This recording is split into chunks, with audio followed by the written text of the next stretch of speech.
지금 이 첫 번째 문제에서는 힘의 평형을 묻고 있는데 힘의 평형이 사실은 세 가지 조건인 거 아시죠? 왜냐면 어떤 물체가 양옆에서 단순히 같은 힘을 당긴다고 해도 얘가 만약에 이렇게 다른 점에서 일직선이 아니라 이렇게 다른 점에서 작용을 하면 얘가 움직이지 않는 게 아니라 회전을 하잖아요. 그쵸? 그래서 일단은 힘의 평형은 세 가지야. 일단은 같은 힘을 어떻게 다른 방향으로, 반대 방향으로 잡아당기는 거거든요. and 나란하게. 이미 여기서 나란하게 작용하는 힘이 있다라고 했으니까 나란하단 말을 또 쓰면 안 되고요. 네, 그래서 같은 힘을 반대 방향으로 당겨야 된다라는 게 정답이었어요. 여기 12번을 먼저 하고 이렇게 내려가, 네, 순서대로 할게요. 그다음에 물체에 작용하는 중력이니까 무게잖아요. 그쵸? 장소에 관계없이 일정하다? 질량이 되겠고, 용수철 저울은 무게를 측정하는 거죠. 용수철 저울 잘 보시면 이 용수철이 늘어나는 이유가 물체에 작용하는 중력 때문인데, 이 중력 때문에 이 용수철이 늘어나면서 되돌아가려는 또 탄성력이 있잖아요. 그러니까 일종의 요 물체 안에 두 힘이 작용을 한 거예요. 근데 얘가 여기에 매달렸다가 처음엔 약간 진동을 하면서 왔다 갔다 하다가 딱 멈췄다. 그 순간 힘의 평형이 이루어졌기 때문에 힘의 평형이다? 즉 중력과 지금 탄성력이 같다라는 소리예요. 그래서 용수철로 저울을 만들면 무게가 측정이 된다라는 거죠. 중력이 무게니까. 그다음에 양팔 저울이나 윗접시는 그런 원리가 아니라 이렇게 수평잡기잖아요. 여기에 내가 질량을 아는 추를 올려놓고 그 추와 수평이 되도록 만들면 그것이 곧 내가 무게의, 아니, 물체의 질량을 측정할 수 있기 때문에. 그쵸? 그래서 저울마다 용도가 확실히 다르다라는 거. 수평잡기냐 아니면 중력의 크기를 이용한 거냐에 따라서 다릅니다. 그다음에 6번은 변형된 물체가 원래대로 돌아가려는 거죠. 그쵸? 어떤 뭐 트램펄린 같은 것도 이렇게 눌러주면 아래로 눌러주면 위로 튕겨 올라가려고 하죠. 이런 것들이 탄성력이라는 거예요. 탄성체가 변형된 방향과 같은 방향 아니고요. 반대 방향이죠. 그때 이 탄성력의 크기도 이게 일종의 모든 물체에 작용하는 힘의 크기는 힘의 평형을 이룬 거예요. 힘의 평형을 이용하는 거라서 아까 용수철처럼 이 용수철이 늘어나게 하는 그 힘하고 똑같이 탄성력이 작용할 수밖에 없다. 그래서 작다가 아니라 같다라고 해야 됩니다. 그리고 추의 개수와 전체 길이가 비례하는 게 아니었죠? 늘어난 길이죠. 늘어난 길이. 헷갈리시면 안 돼요. 늘어난 길이었습니다. F. 그다음에 10번은 작용한 마찰력의 방향을 A, B, C, D 중에서 골라봐라.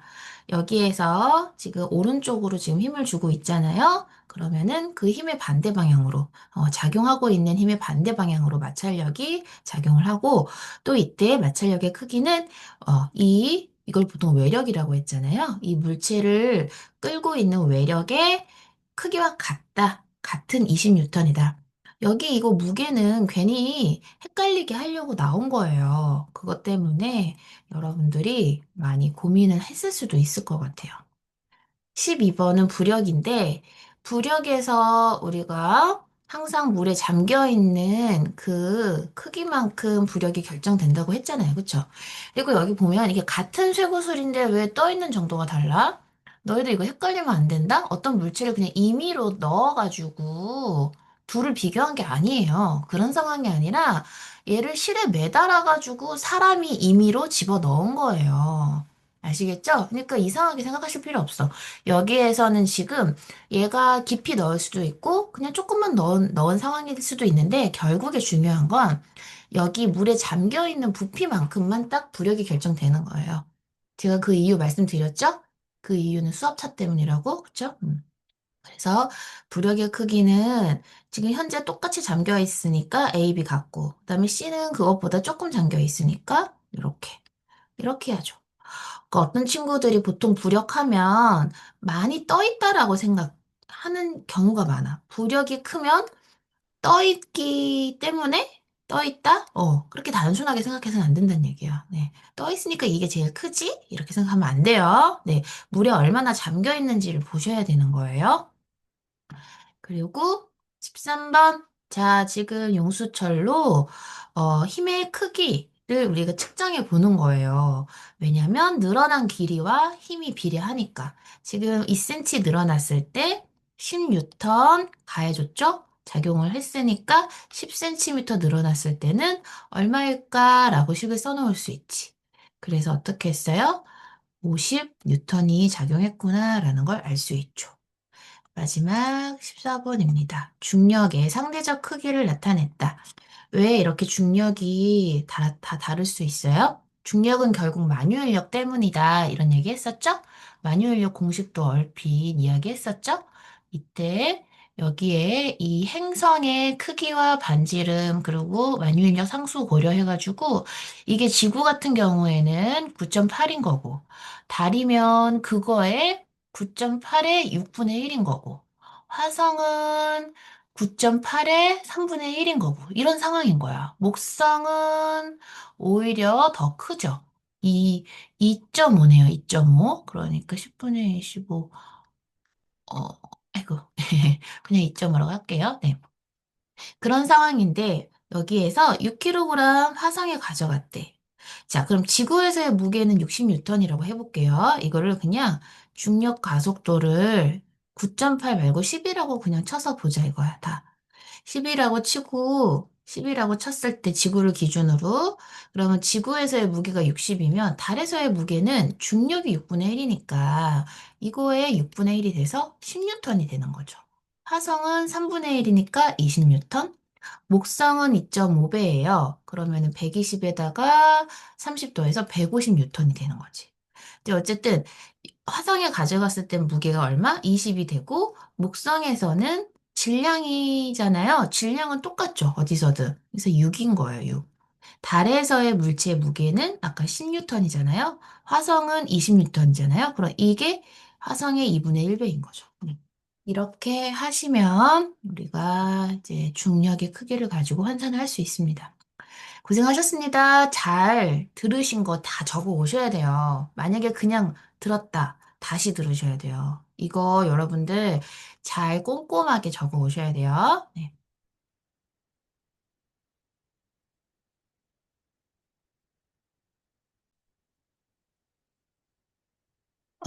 지금 17번에 직구 기권의 층상 구조 보겠습니다. A, B, C, D 4개의 층으로 옳은 것. 이 기권이 높이에 따라 기온이 달라지잖아요. 가장 아래가 대륙, 그다음에 성층, 중간, 열권이었죠? 네. 그거 잘 외우고 있는지 물어보는 단순한 문제 5번이었습니다. 그다음에 내려가서 A층 대륙권에 대해서 물어보고 있어요. 딱 보니까 네, 대류 활발하고 11km까지고 올라갈수록 기온 낮아지고 다 좋은데 상부의 유성 관측. 자, 이 유성은 어디서부터? 중간권부터 볼 수가 있습니다. 중간권에 이미 마찰이 시작이 되면서 중간권부터 보게 되는 거고요. 이건 대륙권 이야기가 아니다. 4번이 틀렸다. 그리고 19번. 만약 오존층 존재하지 않는다면 이런 얘기 굉장히 많이 했었죠?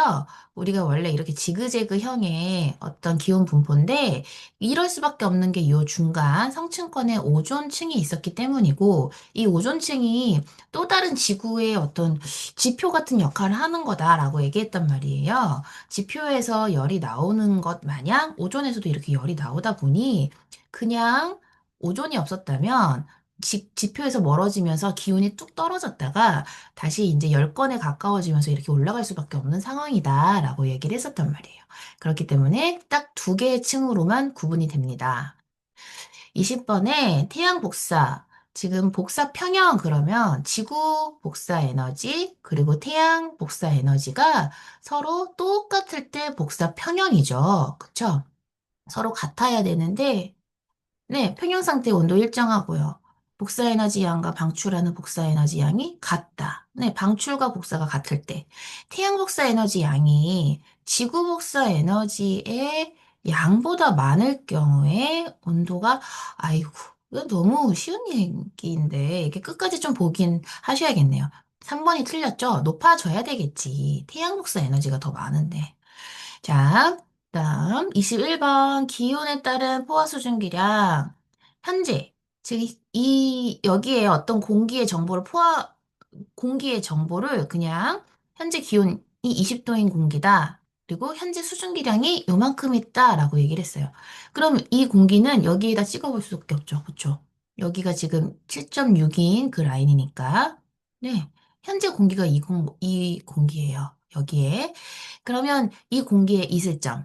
자, 이슬점은 어떤 점이냐면 이 공기가 지금은 포화 상태가 아니어도 냉각을 하다가 어느 순간 본인이 응결을 하기 시작하는 온도를 말하는데 응결은 언제 되느냐?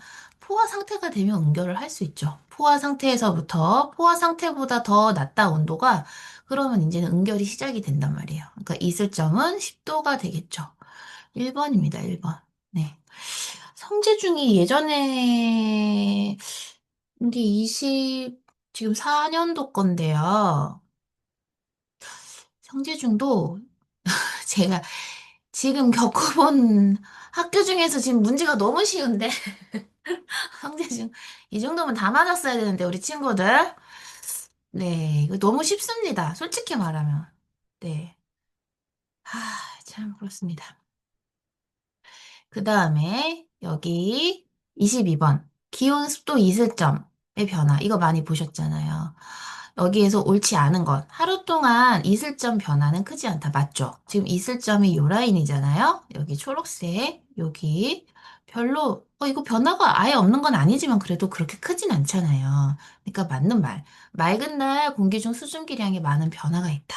그러니까 여기 뭔가 습도도 변화가 있고 기온도 변화가 있긴 하지만 수증기량 자체는 변화가 없다라고 봐야 돼요. 왜냐면 수증기량이 이슬점과 관련이 있다라고 우리 배웠잖아요, 누누이. 그치? 기온은 포화 수증기와 관련이 있고, 그 다음에 이슬점은 실제 수증기랑 관련이 있고.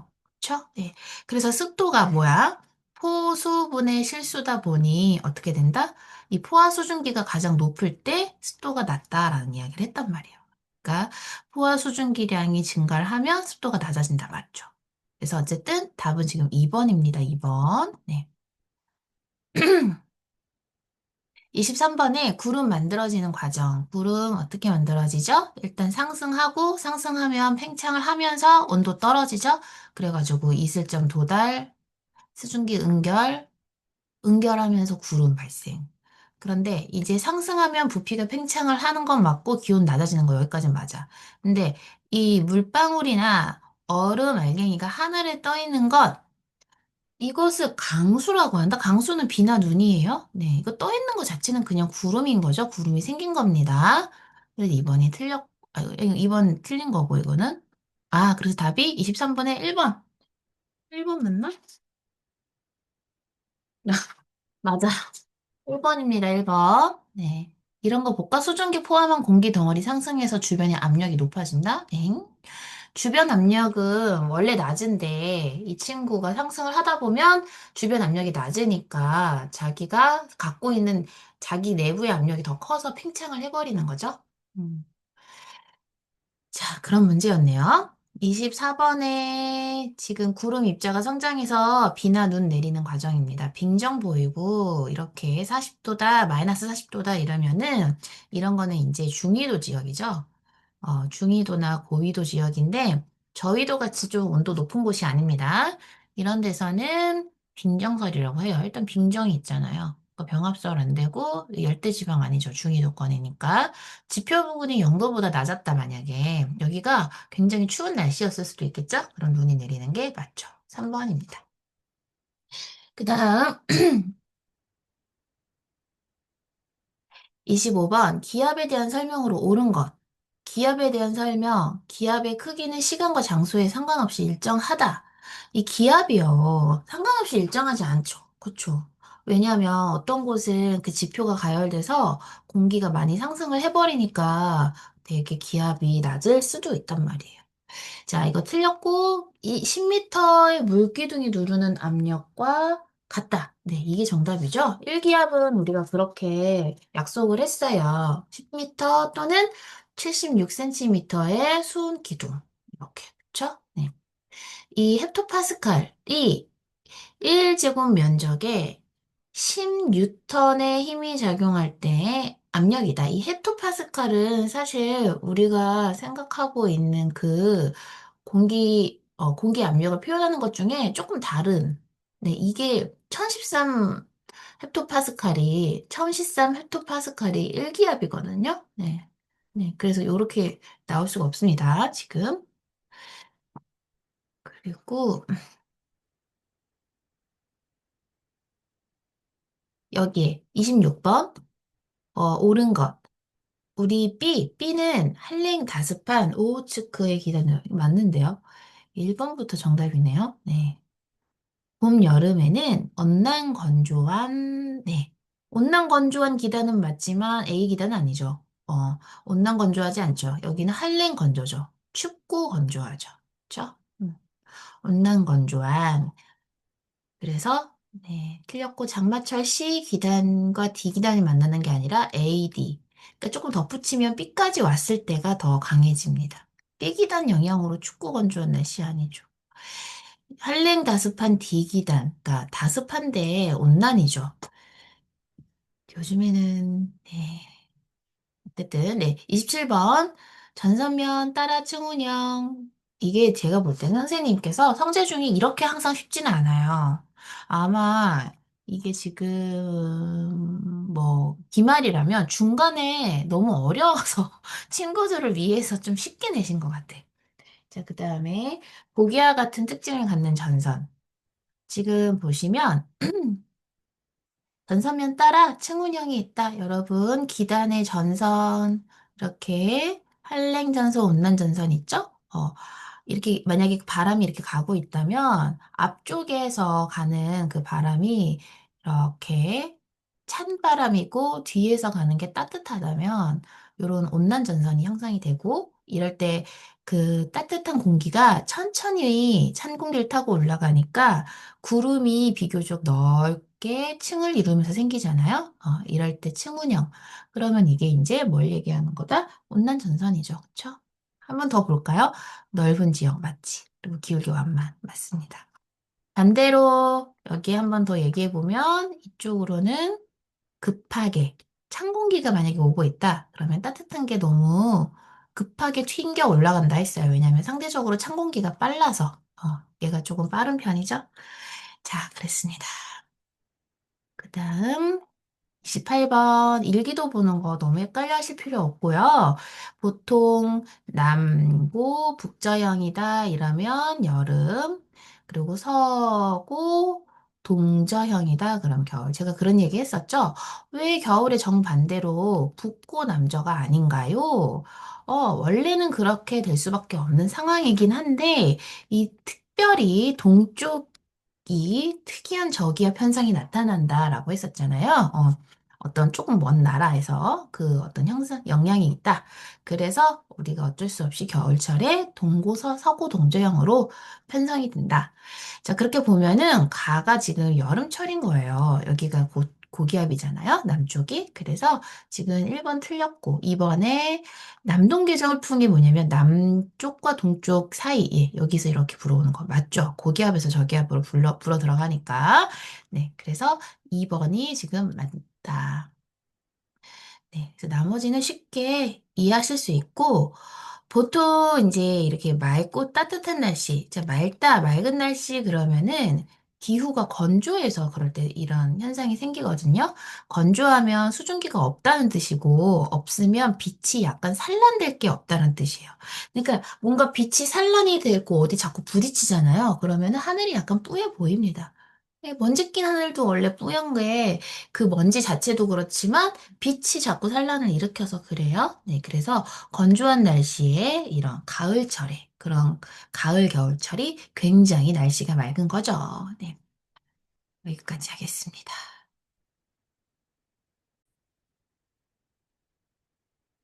자, 지금 우리 이 두 별의 연주 시차나 아니면은 네, 그런 거 보게 되겠습니다. 자, 지금 배경별들 보이시죠? 여기 제가 이렇게 X로 한번 표시해 볼게요. 이런 게 이제 배경별이라고 할 수 있고요. 그걸 기준으로, 아이고, 자꾸 마우스가 다른 데로 넘어가가지고, 그걸 기준으로 우리가 이 별들의 시차를 알아볼 수가 있어요. 네. 자, 어쨌든 배경별들 파악하셨죠? 자, 이 상황에서 A는 어떻게 됐다? 지금 요 별 있죠? 요 배경별. 요 배경별 옆으로 이렇게 가 있는 거잖아요. 이렇게, 그쵸? 그래서 원래 A, 그 다음에 6개월 뒤 A. 6개월에 이렇게 달라 보이는 이유는 지구가 공전하기 때문이죠? 자, 이렇게 차이가 생겼고, B는 여기 있네. A 옆에. 이쪽에 있는 거죠? 그러면 이게 B'이라고 치면 요만큼 차이가 있는 거예요. 그러니까 당연히 지금 A가 훨씬 가까운 별이죠? 그래서 시차가 지금 더 크고요. 연주 시차가 더 큰 거는 A고요. 1년 주기로 이동을 한다.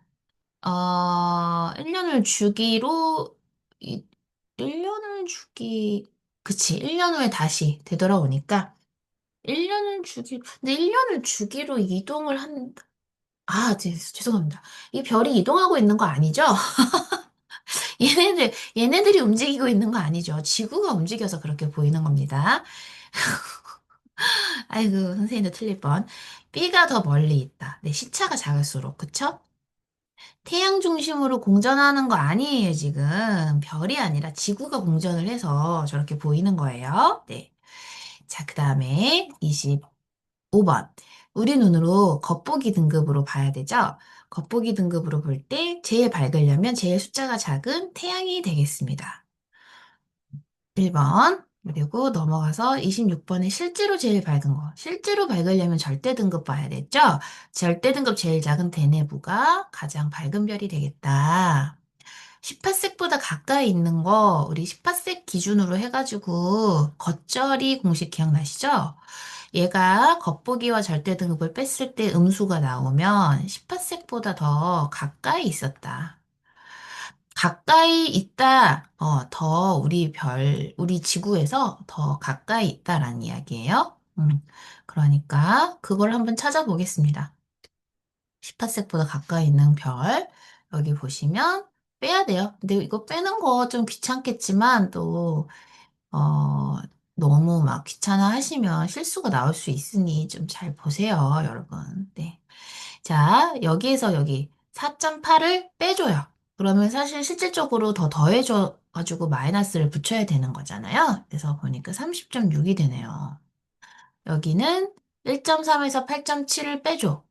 그럼 마마 플러스 돼가지고, 10이네요, 10. 그쵸? 네. 여기는 빼면 5.8. 여기는 빼면 마이너스 2.9. 여기는 빼면 5.6. 네. 보이시죠? 네. 지금 여기 마이너스 나온 애들이 가까운 별인 거예요. 여러분도 상식적으로 알아두세요. 우리 제일 가까운 별은 태양이고, 그 다음 가까운 별은 시리우스입니다. 자, 그리고 더 재밌는 거, 이 절대값으로 보시면 절대값이 이렇게 크면 클수록 우리 지구에 더 가깝다는 거예요. 네, 그만큼 18세기일 때보다 이게 절대 등급일 때보다 얘가 훨씬 가까이 있어서 더 차이가 크다라고 보시면 되겠습니다. 그래서 네, 지금 두 가지 별은 뭐다? 태양과 시리우스가 18색보다 가까운 별이다. 그래서 네, 태양과 시리우스 3번이었고요. 28번은 별의 표면 온도. 자, 우리 요거 청백 황주적 이렇게 기억하셔야 됩니다. 적색, 주황색, 황색, 백색, 청색. 얘가 제일 젊은 별, 표면 온도 제일 높은 별. 그래서 청색부터 봐야 되는데 이 리겔은 그러면 이 청백색 사이에 있는 거고요. 태양은 황색, 그다음에 나우스가 이제 가장 젊은 별인가 보네요. 청색. 황백색은 여기 황색하고 여기 백색 사이 요렇게. 그쵸? 네. 그러면 나우스, 리겔, 그 다음에 황백색이 먼저, 죄송합니다. 청백색인 리겔. 청색 라오스가 1등이죠. 그 다음에 청백색인 니겔이 2등, 그 다음에 황백색인 북극성이 3등, 태양이 4등, 알데바란이 5등이네요. 그러니까 라오스, 니겔, 북극성, 태양, 알데바란 순서로 나온 5번이 되겠습니다. 그리고 내려가서 29번 은하에 대한 설명. 우리 은하가 지금 지름이 한 이 정도 된다. 어, 우리 은하가 3만 광년이다. 이게요, 기억을 좀 해주셔야 되는데요. 이렇게 요 끝까지 있을 때, 요 전체가 10만 광년이에요. 10만 광년. 네, 10만 광년 정도 됩니다. 어, 네, 그렇습니다. 10만 광년 되고요. 요거는 뭐냐면 8.5 킬로파섹은 태양의 위치를 말하는 거예요. 태양의 위치. 태양이 요 중심에 있거든요. 나선팔에서 중심이 태양이고 이 태양의 위치가 요 은하의 중심에서 그 정도에 있다라는 거예요. 네. 그래서 은하 지름이 그런 게 아니고 태양계가 중심부에 아닙니다. 그다음 별들의 집단인 은하수는 여름철에 더 밝고 어, 수많은 별들의 집단의 은하수가, 수많은 별들의 집단의 은하수가, 29번에, 그쵸? 3번이죠? 네, 맞아요. 여름철이 더 밝아요. 29번에 4번은 이 막대 모양 구조가 옆에서가 아니라 옆에서 보면 요거예요. 옆에서는 이렇게 원반 모양이고, 막대 모양은 이렇게 위에서 봤을 때 이런 막대 나선입니다. 틀렸고. 타원, 정상, 나선, 불규칙, 은하 세 가지. 우리 게 없는데, 우리 거? 막대 나선까지 포함을 해야 되죠. 그쵸? 어.